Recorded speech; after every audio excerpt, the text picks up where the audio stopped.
نہیں منت کشتا ہے شنیدن داستان میری خاموشی گفتگو ہے بے زبانی ہے زبان میری یہ دستور زبان بندی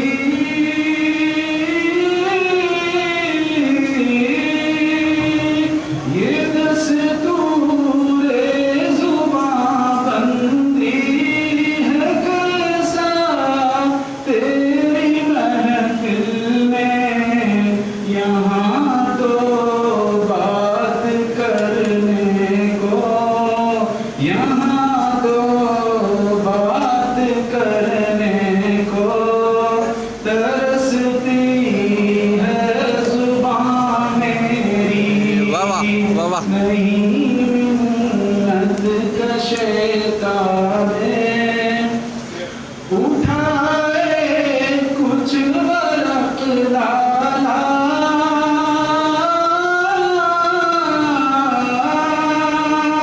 اٹھائے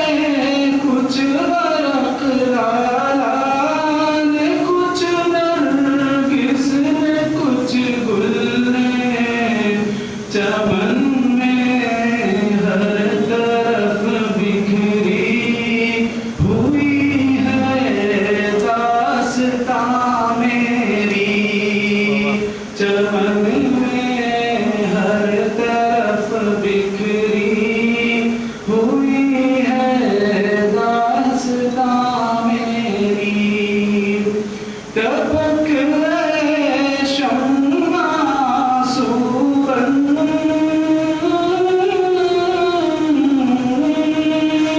تبک ہے شمع سورن کے پروانے کی آنکھوں سے سراپا درد ہوں حسرت بھری ہے داستان میری سراپا درد ہوں حسرت بھری ہے داستان میری الہی پھر مزہ کیا ہے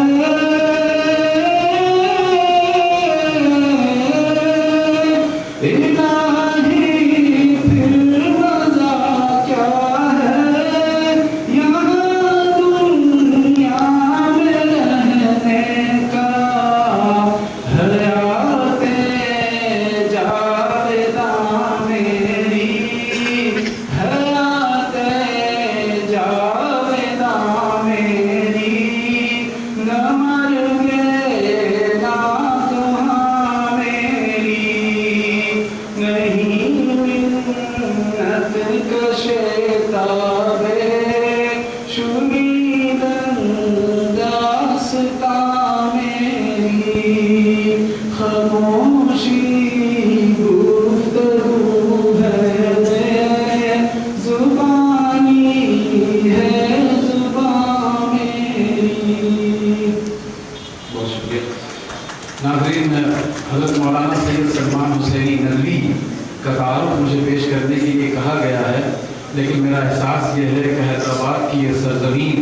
سراپا تصویر شوق بن کر پچھلے 10-15 دنوں سے ان کا انتظار کر رہی تھی، اور مولانا سلمان صاحب کا تعارف اصل میں یہ وہ لوگ ہیں جو یہاں بیٹھے ہیں اور وہ لوگ ہیں جو اپنی مجبوریوں کی وجہ کر پہنچ نہیں سکے. حضرت مولانا سلمان صاحب کی ایک خوبی جو میں آپ کے سامنے رکھنا چاہتا ہوں کہ آج بتان مصلحت کی پرستش اتنی عام ہو چکی ہے کہ عوام، دانشوران اور علماء کی سب تک یہ زہر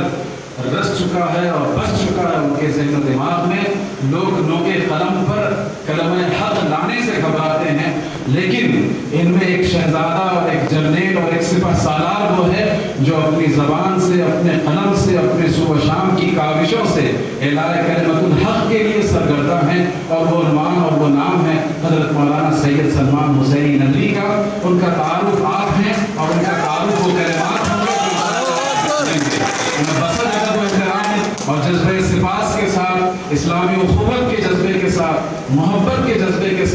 عقیدت کے جذبے کے ساتھ مولانا گرامی کی خدمت میں آج کے اس اجلاس کو پیش کرتا ہوں اور انہیں دعوت سخن دیتا ہوں۔ جب تک دو ادارے رسول فرزندان ملت حیدرآباد کی سرزمین پر آج آپ سے جس موضوع پر گفتگو ہونے جا رہی ہے وہ ایک بڑا ہی سنگین موضوع ہے، بڑا حساس موضوع ہے، نہایت اہم موضوع ہے۔ اس کا تعلق ہمارے عقیدے سے، ہمارے ایمان سے ہے، شریعت حقہ سے ہے، پیغمبروں سے ہے، نبیوں سے ہے، نظام الہی سے ہے،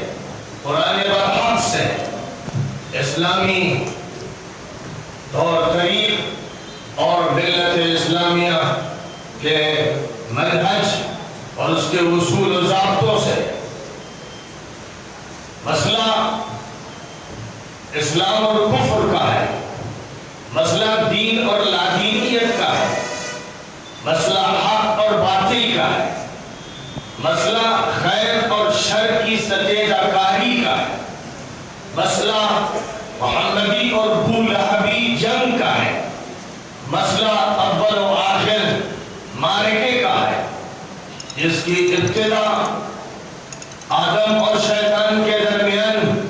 جنت سے ہوئی تھی اور جس کی انتہا روئے زمین پر اس بڑی جنگ کے ذریعے ہوگی۔ اس کے بعد اسلام کا غلبہ طے شدہ ہے۔ انشاءاللہ پیشین گوئی آخری نبی حضرت محمد مصطفیٰ صلی اللہ علیہ وسلم نے فرما رکھی ہے۔ قرآن پاک کی سورۃ الاسراء میں بنی اسرائیل کو مخاطب کرتے ہوئے ان کی شر انگیزیوں کی داستان کا اور مستقبل کے خاکے کا تذکرہ بھی فرمایا گیا ہے۔ قرآن پاک کی سورۃ البقرہ میں ایمان والوں کو مخاطب کرتے ہوئے اللہ نے فرمایا تھا وَلَنَبْلُوَنَّكُمْ بِشَيْءٍ مِّنَ الْخَوْفِ وَالْجُوعِ وَنَقْصٍ مِّنَ الْأَمْوَالِ وَالْأَنفُسِ وَالثَّمَرَاتِ وَبَشِّرِ الصَّابِرِينَ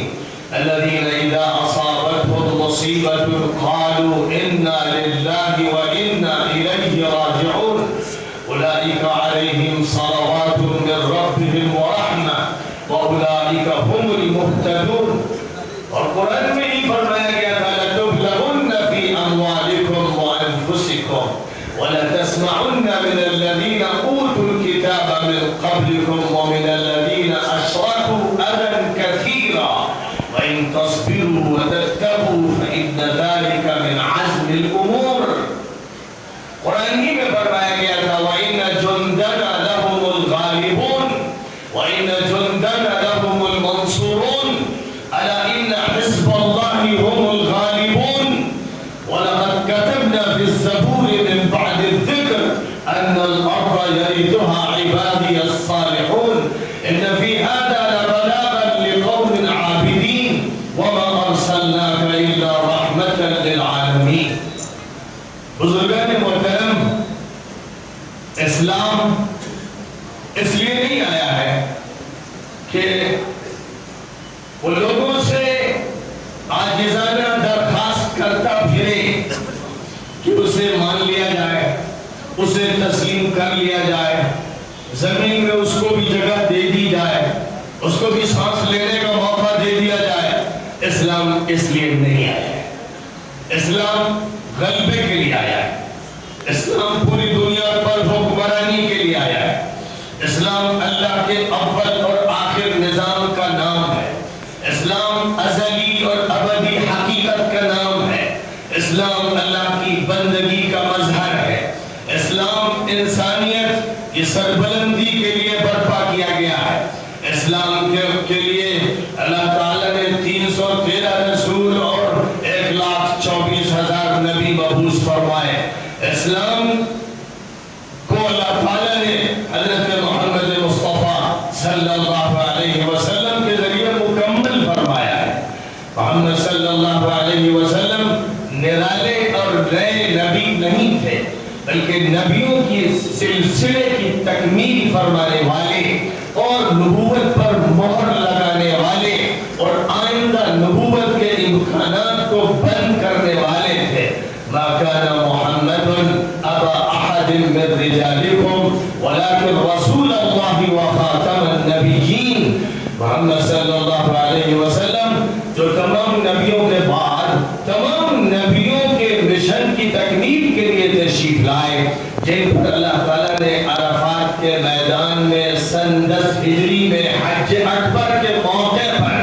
یہ آیت کریمہ نازل فرمائی تھی. اليوم اکملت لکم دینکم واتممت علیکم نعمتی ورضیت لکم الاسلام دینا.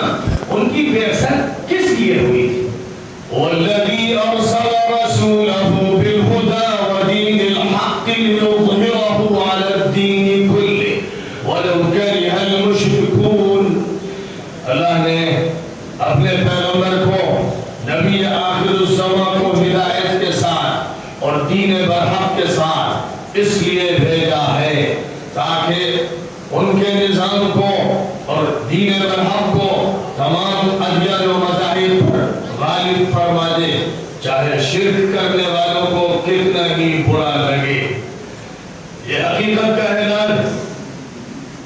ان الدین عند اللہ الاسلام،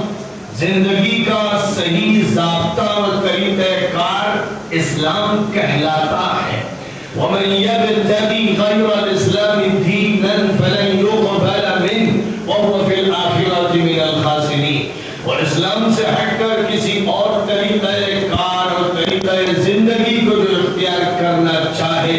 ہرگز اس کو قبول نہیں کیا جائے گا اور وہ گھاٹے میں اور ٹوٹے میں اور نقصان میں رہے گا، دنیا میں بھی اور آخرت میں. کہیں فرمایا گیا افحکم الجاہلیۃ یبغون ومن احسن من اللہ حکما لقوم یوقنون. کیا یہ لوگ جاہلیت کی حکمرانی چاہتے ہیں؟ حالانکہ اللہ سے بہتر حکمرانی کس کی ہے؟ وہی اللہ خالق ہے، وہی اللہ حاکم ہے. امر و نہی اس کے ہاتھ میں، موت و حیات اس کے ہاتھ میں، نفع و ضر اس کے ہاتھ میں، قسمتیں اس کے ہاتھ میں، تقدیر اس کے ہاتھ میں، فرشتے اس کے ہاتھ میں، جن و انس اس کے ہاتھ میں، بحر و بر اس کے ہاتھ میں، آسمان و زمین اس کے ہاتھ میں. وہ بندوں کو مہلت دیتا ہے لیکن اس کی حکومت میں اندھیر نگری اور چوپٹ راج نہیں ہے. وہ ظالموں کو مہلت دیتا ہے لیکن پھر جب ان کو پکڑتا ہے تو ان بطش ربک لشدید، تو تمہارے رب کی پکڑ بڑی سخت ہے. پھر یہ منظر سامنے آتا ہے، یہ منظر قوم نوح کے سامنے آتا ہے، قوم عاد کے سامنے آتا ہے، قوم سمود کے سامنے آتا ہے، قوم لوط کے سامنے آتا ہے، قوم شعیب کے سامنے آتا ہے، فرعون اور حامان اور قارون کے سامنے آتا ہے، ابو جہل اور ابو لہب کے سامنے آتا ہے. تاریخ میں جو بھی انبیائی نظام کے منکر رہے ہیں، جنہوں نے انبیائی مشن کے راستے میں روڑے اٹکائے ہیں، جنہوں نے پیغمبرانہ نظام کو برپا ہونے نہیں دینا چاہا ہے، خداوند قدوس نے جب عذاب کی گرفت میں ان کو پکڑا تو ان کی چیخیں نکلی اور ان کو اس کا موقع بھی نہیں دیا گیا کہ مزید مہلت ملتی اور ان کو کہیں سے کوئی مدد نصیب ہوتی. پھر خداوند قدوس کا وہ عذاب آتا ہے جو ان کو سخت ترین گرفت میں لیتا ہے اور ان کو قید کردار تک پہنچا کر تہس نہس کر کے رکھ دیا جاتا ہے. دنیا ہمیشہ اسی کفر اور ایمان کی کشمکش میں رہی ہے اور اللہ نے یہ چاہا، اللہ کی مشیت یہ ہے کہ دنیا میں ازل سے ابد تک حق اور باطل کی ستیزہ کاری رہے. ستیزہ کار رہا ہے ازل سے تعلیم روز، چراغ مصطفی سے شرار بولہبی. تو یہ مارکہ حق و باطل کا برپا تھا، ہے اور رہے گا. اس لیے اس مارکے کے بارے میں کسی کو تعجب نہیں ہونا چاہیے، یہ قرآن کے نظام کا حصہ ہے. فرمایا گیا وَلَوْلَا دَفْعُ اللَّهِ النَّاسَ بَعْضَهُمْ بِبَعْضٍ لَفَسَدَتِ الْأَرْضُ. اگر اللہ ایک طاقت کو دوسری طاقت سے نہ ٹکرائے تو زمین میں کرپشن غالب آ جائے، فساد ہی فساد رہے، ابلیسی نظام، شیطان شیطانی نظام، طاغوتی نظام، بے حیاؤں کا، مجرموں کا، ظالم سلطانوں کا، مجرم اور جلاد بادشاہوں کا، اور طاقت کے نشے میں چور سکرانوں کا اور مخدوروں کا نظام دنیا میں باقی رہ جائے۔ اس لیے خدا بند قدوس کا یہ حکم رہا ہے، ہر دور میں اہل ایمان کو حکم دیا گیا، اہل اسلام کو حکم دیا گیا، اہل حق کو حکم دیا گیا کہ باطل طاقتوں سے نبرد آزما رہیں، ان سے پنجہ آزمائی کریں اور ان طاقتوں کو توڑیں، انہیں زیر کریں، اور یہ یاد رکھیں وَقُلْ جَاءَ الْحَقُّ وَزَهَقَ الْبَاطِلُ إِنَّ الْبَاطِلَ كَانَ زَهُوقًا۔ کہہ دیجئے، اعلان کر دیجئے بربلا کہ حق آ گیا اور باطل مٹ گیا، اور باطل مٹنے کے لیے ہے۔ فرعون جب موسیٰ کو اور موسیٰ کی قوم کو دبا رہا تھا تو وہ یہ کہہ رہا تھا انا ربکم الاعلی، میں ہوں تمہارا سب سے بڑا مالک، اور کہہ رہا تھا کہ دریائے نیل میرے محل کے نیچے سے جاری ہے، اور وہ یہ کہہ رہا تھا کہ کیا تم دیکھتے نہیں کہ بادشاہت میری ہے۔ موسیٰ علیہ السلام کہہ رہے تھے کہ تیرا انجام خراب ہوگا اور خدا تجھے پکڑے گا، لیکن وہ نشے میں چور تھا۔ آخر بحر احمر کی آبنائے سے موسیٰ اپنی قوم کو لے کر جب گزرے تھے اور معجزانہ طریقے پر خدا نے دریا کو پھاڑا تھا اور راستہ پیدا کیا تھا، اور اس راستے سے موسیٰ اور ہارون اور ان کی قوم کے لوگ گزرے تھے، تو فرعون بھی اپنے لاؤ لشکر کے ساتھ جنون کی حالت میں انہی دریا کے دونوں طرف پانی کے تودوں کی شکل میں کھڑے ہوئے ایک تقدیری نظام کے بیچ سے گزرنا چاہتا تھا، اور پھر موجوں کے تھپیڑوں نے جب اسے ڈبویا اور مارا اور پٹھا تو وہ چیختا تھا کہ میں ایمان لے آیا، میں نے مان لیا موسیٰ کے رب کو، میں نے مان لیا ہارون کے رب کو۔ تو اللہ نے کہا آل وقد عصیت من قبل وکنت من المفسدین، ابھی ایمان لاتا ہے مجرم، اس سے پہلے فساد کرتا رہا، بربادی پھیلاتا رہا، مجرموں میں شامل رہا، تیری بخشش کا کوئی انتظام نہیں، اب تیری توبہ قبول نہیں ہوگی۔ یہی اللہ کا نظام ہے کہ دہائیاں گزر جاتی ہیں اور ڈھیل چلتی ہے۔ فرمایا کہ امہلہم رویدا، امہلہم رویدا، انہیں ذرا کچھ مدت ڈھیل کے عالم میں رہنے دو۔ کہیں فرمایا ذرہم یأکلوا ویتمتعوا ویلہیہم الامل فسوف یعلمون، چھوڑ دو ان جانوروں کو، چرنے دو، کھانے دو، مستیاں کرنے دو، معلوم ہو جائے گا ان کو کہ عذاب الہی کتنا سخت ہے۔ وَأُمْلِي لَهُمْ إِنَّ كَيْدِي مَتِينٌ، میں رسی دراز کرتا رہتا ہوں لیکن میری تدبیریں بڑی زبردست اور سخت ہے۔ یہ نظام الہی ہے، اور یہ نظام الہی برپا قرآن میں جا بجا اس نظام الہی کی مثالوں کو پیش کیا گیا ہے، انبیاء کے واقعات پیش کیے گئے ہیں، رسولوں کے حالات کا تذکرہ کیا گیا، ان کی قوموں کا ذکر کیا گیا، قوموں کی نافرمانیوں اور سرکشیوں کا تذکرہ کیا گیا، اور پھر ان کے انجام کا تذکرہ کیا گیا۔ یہ ہے وہ تاریخ۔ حضور اکرم صلی اللہ علیہ وسلم جس انقلاب کو برپا کرنے تشریف لائے تھے، 13 سال مکہ مکرمہ میں اس انقلاب کے لیے آپ نے اللہ کی کتاب کے ذریعے جہاد فرمایا۔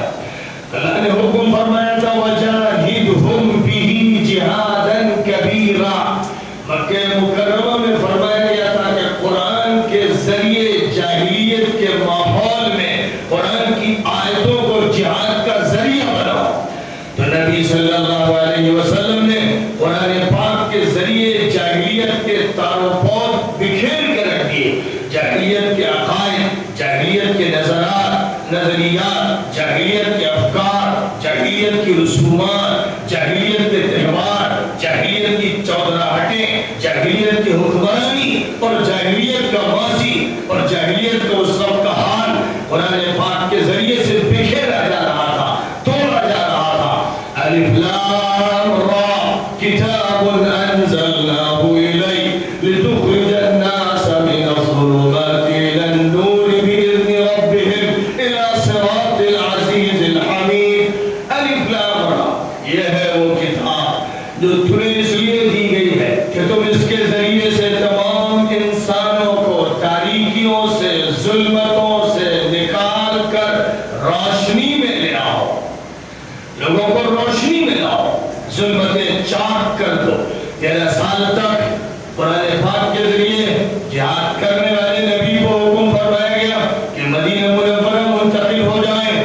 اور وہاں منتقل ہونے کے ساتھ ہی ساتھ اعلان کیا گیا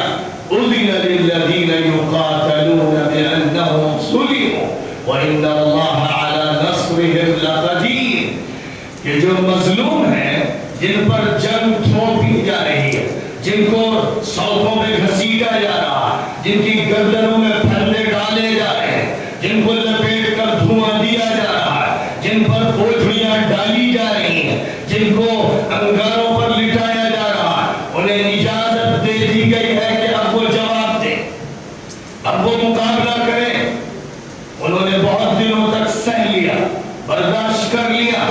اب حق ہے، انسانیت کا حق ہے، اخلاق کا حق ہے، قانون کا حق ہے، اپنے دفاع کا حق ہے کہ وہ میدان میں اتریں اور ان کا جواب دیں، اور جنگ کرنے والوں سے جنگ کریں، اور اس وقت تک کرتے رہیں جب تک کہ فتنہ ختم نہ ہو، ظلم ختم نہ ہو، استحصال ختم نہ ہو، انارکی ختم نہ ہو، انتشار ختم نہ ہو،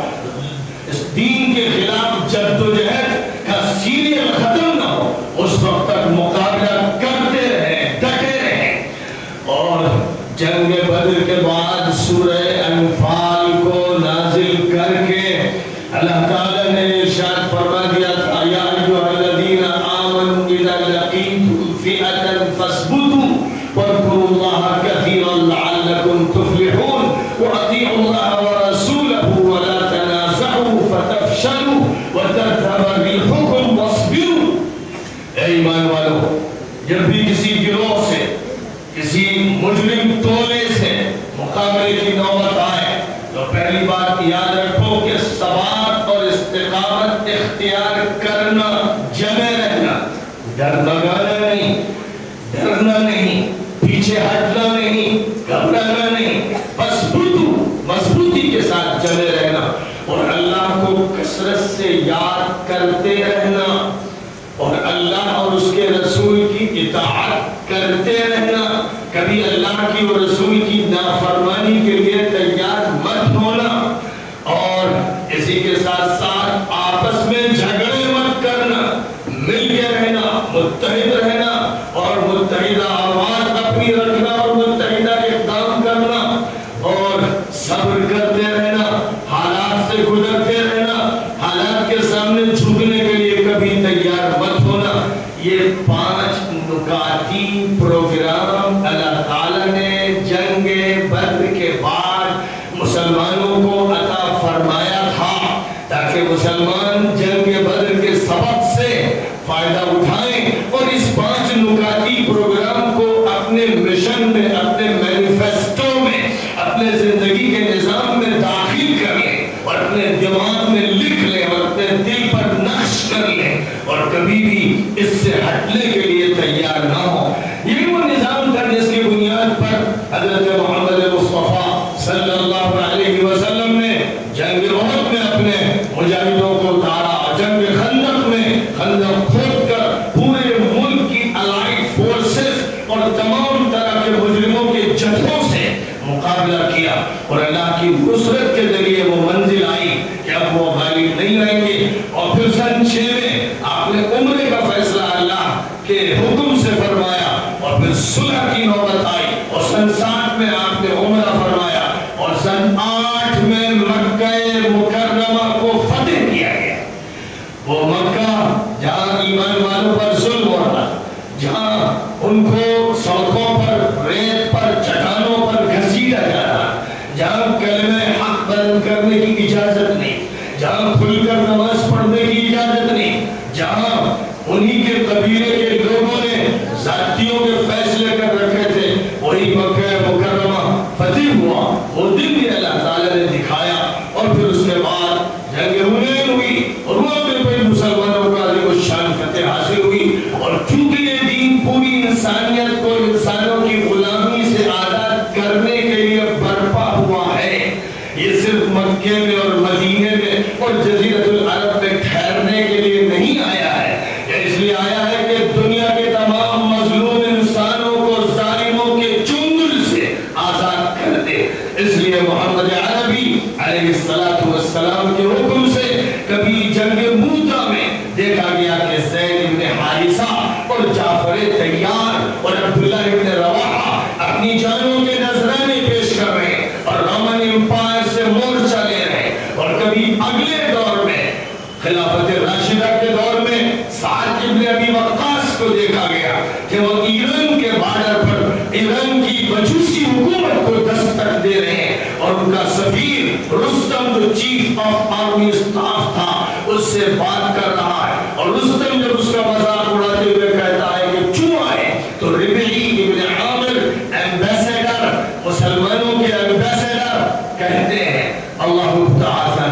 لنخرج من شاء من عبادة العباد إلى عبادة الله وحده ومن ضيق الدنيا إلى سعاتها ومن جور الأديان إلى عدل الإسلام۔ ہمیں اللہ نے بھیجا ہے اور اس لیے بھیجا ہے کہ انسانوں کی بندگی اور غلامی سے انسانوں کو نکال کر اللہ کی، ایشور کی، گاڈ کی اور جو ساری کائنات کا مالک اور پیدا کرنے والا ہے اس کی غلامی میں داخل کر دیں،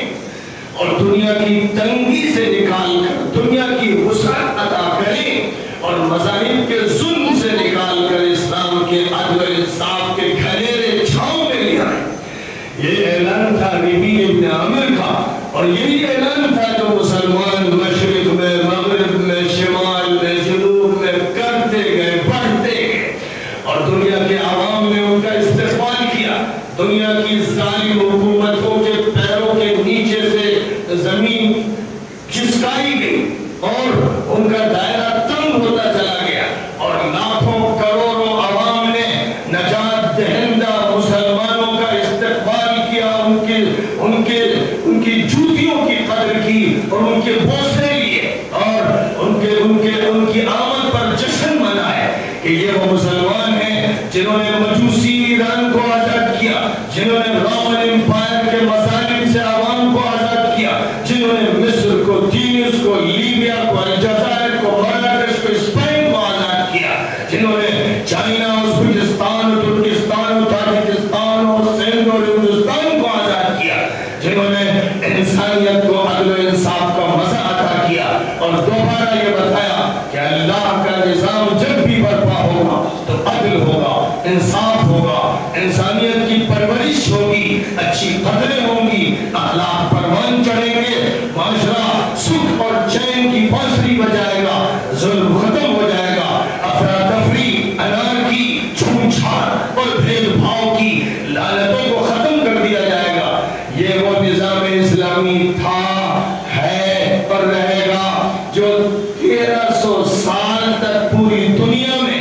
ایک بلاک کی حیثیت سے برپا رہا۔ اس کی کہانی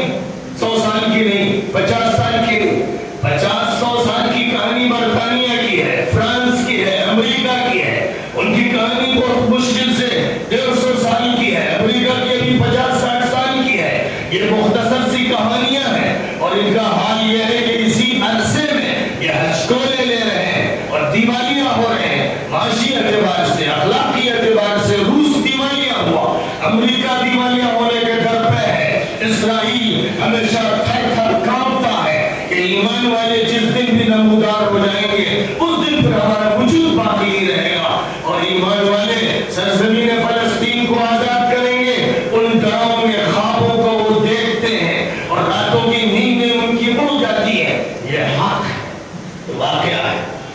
جب جب اسلام کمزور ہوا تو اللہ کے بندے کھڑے ہوئے۔ اس ملک ہندوستان میں جب اکبر نے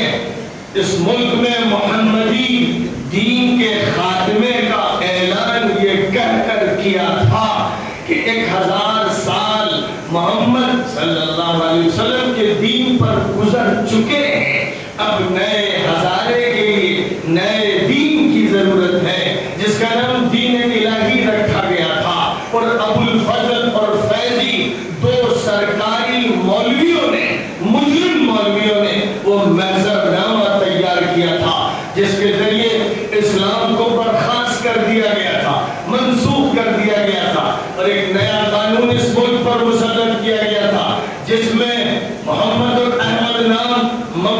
قرار دیے گئے تھے، سور کا کھانا لوگوں کے لیے جائز قرار دیا گیا تھا، شراب کو عام کر دیا گیا تھا، اور مسلم عورتوں سے شادیوں پر پابندی لگا دی گئی تھی، مسلم اور غیر مسلم کے حدود ختم کر کے عقیدے کو مہیا بھیٹ کر دیا گیا تھا، سیرت نبوی پر ڈاکے ڈال دیے گئے تھے، نبوت محمدی کے چراغ کو گل کرنے کی کوششیں کی گئی تھی۔ تو سرہند کی سرزمین سے احمد ابن عبد الاحد سرہندی سامنے آئے، اللہ کا وہ بندہ سامنے آیا جس نے اکبری فتنے سے مقابلہ کیا، مورچہ لیا، اپنے خطوں کے ذریعے، اپنے مواقف کے ذریعے جیل میں جا کر اور قربانیاں دے کر مقابلہ کیا، اور یہاں تک اللہ تعالیٰ نے اس مقابلے کو کامیابی عطا فرمائی کہ اکبر کے بعد جہانگیر کے دور میں فتنہ دین الہی کا ختم ہوا، اور شاہجہاں کے دور میں شاہجہاں دلی میں جب اپنے تخت پر بیٹھا تو سجدے میں گر پڑا اور یہ کہنے لگا کہ فرعون لکڑی کے تخت پر بیٹھا تھا اور تکبر کر رہا تھا، اور میں